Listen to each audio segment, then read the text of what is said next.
Okay, in this video I'm going to show you how to merge your courses together so that when you add content to one course, your master course, it will copy down that information to the rest of your merged courses. That way you don't have to add content to each individual course one by one. So before we begin, I just want to make a disclaimer. I am using Google Chrome. This will not work with Internet Explorer. To merge courses, you need to use Google Chrome. Okay, so once you're on Google Chrome, you go to the hub. On the navigation bar here on top, you're going to click on Apps and Tools. Once in Apps and Tools, what you're going to do is you're going to click on Course Merge Maintenance. Okay, if you do this on Internet Explorer, nothing will populate. So make sure that you're using Chrome. Okay, so for you, I think by default, you're just going to have Milby High School. I'm just going to choose Milby High School here. Then I'm going to select, for you it'll be default, as yourself. I'm going to choose a teacher. I'm going to choose Mr. A as an example. So I don't think you have to go through these steps. Okay, I think what you need to do is click Get Courses. And then you should see the courses populate over here on the left. Okay, so what you want to do is, the rule of thumb is you want to merge courses that are the same prep. For example, Mr. A here, I see he's blessed, he's teaching all Algebra 2. Algebra 2, Algebra 2, Algebra 2. And I want to merge, what I want to do is I'm going to go ahead and merge all of his semester 1 courses together. Okay, that way he just adds content to the master course and it'll copy down to the rest of his courses. So to figure out what period is which, you need to cross-reference this information here from Chancery with your grade speed. Okay, when you look at grade speed, it gives you the class name and it also gives you the period number. Okay, here we don't know what period this is. This could be 5th period, 1st period, I'm not sure. What you need to do is you need to cross-reference this information with grade speed to verify which period it is. Okay, so I'm just going to choose this first class. Now, to merge courses, we're just going to add on this plus button. However, the very first course you choose will automatically be your default master course. So by me clicking on this course first, I'm going to designate Mr. A's Algebra 2A 14 as his master course. So be very careful which course you first click the plus on, because that will be your master course. So I'm going to click on this course here. This is now his primary or master course. Okay, so whenever Mr. A wants to add content, he needs to add content to this course, and then it'll copy down. Okay, so now I'm going to do is just keep adding pluses. I'm just going to add all these courses through semester 1. Just like that. Semester 1, semester 1. Okay, so now I've got all his courses here. And by default, it has them grouped in groups, but that doesn't mean anything to you. Once you know what period it is, for example, I'm going to delete this, but for example, let's say Mr. A knows that his group 1 is in fact period 1. Then you want to go ahead and name it period 1. Period 1, and let's say, for example, this is period 2. And that is not the case. The courses are never ever in order. This might be a 7th period, I'm not sure. Make sure that when you name them, and please do name them, otherwise it will get confusing. Name your courses according by period by editing the group number and adding the period number. Okay, so cross-reference grade speed. I'm gonna say this is period 3, and then this is period 4, and then I'm gonna say this is period 5, and then I'm gonna say this is period 6. Um, so when I add the groups or the period names, basically I'm just gonna have one huge course, and if I want to look content for my students in period 1, then I need to look for group 1, and I'll show you how that works. Okay, so then that's pretty much it. So I've added all the courses, I've delineated their names. All I gotta do is save merge. Are you sure you want to merge these 6 courses? I hit OK. Okay, so now Mr. A's first semester courses are merged, and I can check here by clicking on existing merges.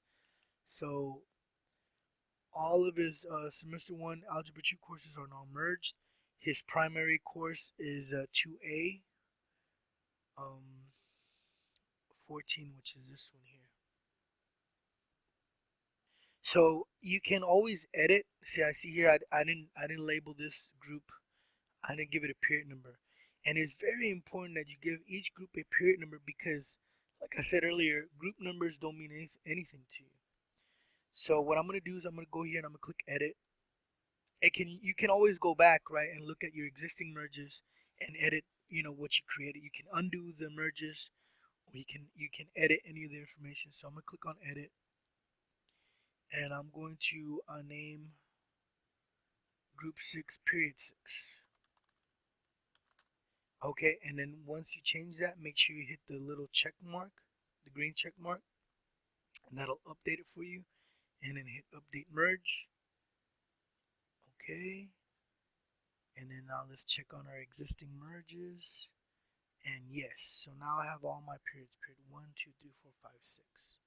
Okay, so make sure that once you merge your courses, you change the name from group to period, so that when you're looking at your courses, you can tell which period or which students did what in which period. Otherwise, if you don't do that, all your kids are gonna get all mixed up, and it's gonna be really confusing. Okay, so now I'm in Mr. A's master or primary course. So anything that Mr. A adds in this course will automatically be copied down to all the courses that we merged for him. So if I add something here on the dashboard, it'll be added to the other course dashboard. If I add a folder here, it'll automatically be added to the folders on the rest of his courses. So in other words, anything that I add to the primary or master course will automatically be copied to the rest of the courses. So you don't have to, add content course by course, one by one. Also, the groups that we set up, if you remember, period by period, you can find those here. Unfortunately, it takes up to 48 hours to merge a course. So when I click on it, it won't show. But 48 hours from now, all his periods will show here. And so it'll be like group 1, period 2, period 3, period 4. So when you want to monitor the progress of your kids or see what kids did the tests or assignments, so on and so forth, or to see their grades, you click on groups, you click on the corresponding period the kid is in, and then you can go ahead and track him. Right now nothing is listed because, like I said, the merge will take up to 48 hours to take effect. Another way to track your kids' progress and grades is to click on participants. And then once you click on participants, you'll see your students listed. And as I mentioned earlier, right now, the groups are not delineated because it takes 48 hours for the courses to merge. But what you would do is you would click on group and then select the period that you want to see. So say I want to see first period, second period, third period, etc. And then it'll populate the corresponding students that belong to that period. So that is why it's very important that when you're naming the groups, that you choose the correct period number, and you just don't leave them as groups, because then all the kids will be combined into one huge course, and you don't want that to happen. So you click down on groups, select the corresponding period, it'll populate the kids in the corresponding period, and then you can check on their grade book, to see if they completed an assignment, and you can check on the status. So here, you can see when the last time they visited. Once you have assignments, it'll tell you whether they completed them or not. And then also, another way to monitor your kids is to go to follow up and reports, and you can go to grade book, and then again, you're gonna go by groups, right? So as I mentioned earlier, the groups are not established yet because the courses take 48 hours to merge. But once they merge, you click on groups, and you can click on the corresponding period. It'll populate the students that belong to the corresponding period, and then once there, you can see their grades, for the assignments and tests that you've given them on the hub. Okay, the last thing that I want to show you is how to unmerge courses. So let's say you merge your courses, but you're not content, or you want to just go ahead and unmerge them. You can do that as well. Go back to apps and tools, and then again, course merge maintenance. I'm going to go to my existing merges, and you're not going to have to go through this. I'm going to click Milby High School, Mr. A,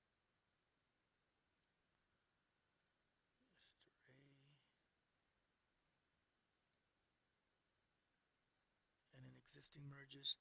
Then go to edit.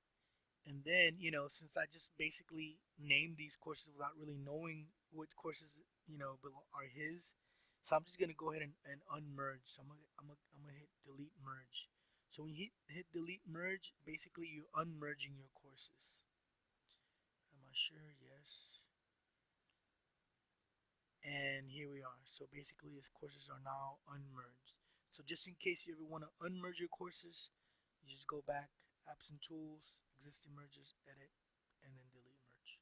If you have any questions, please feel free to contact me. And that pretty much wraps it up. Thank you.